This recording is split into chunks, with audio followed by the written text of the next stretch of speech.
Not many people go from being a practicing physician or remaining a practicing physician and then head into the executive side of the equation. When you are coming up through the ranks as an executive, as a junior executive, you don't really get that kind of training. Those are those, oh my gosh, on the job moments that can sometimes make or break your success within an organization. And so, having the experiences that you do, how do you teach that type of resilience and that thought process to your non-physician executives? Yeah, so I think if there's one thing I've tried to tell people is just say yes and just help out. So my administrative start happened when I was standing in the emergency department and somebody called the secretary with a complaint.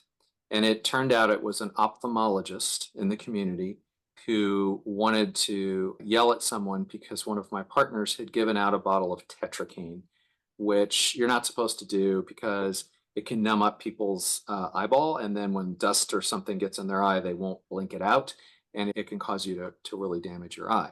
And I guess one of my partners, somebody had a corneal abrasion or something, and they thought it would help them feel better, which might be true, but it's still not a very good idea. So he wanted to complain about this. So I wrote it all down, and I went into my boss and said, I just took this phone message.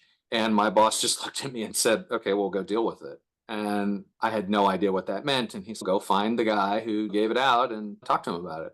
So that was my first patient complaint. And hundreds of those later, I didn't ask to do that. You just follow through and do it. And whether it's fundraising for your hospital or serving on some committee or giving out ice cream cones or whatever it is, if you just do it, people start to think of you as someone who's willing to help.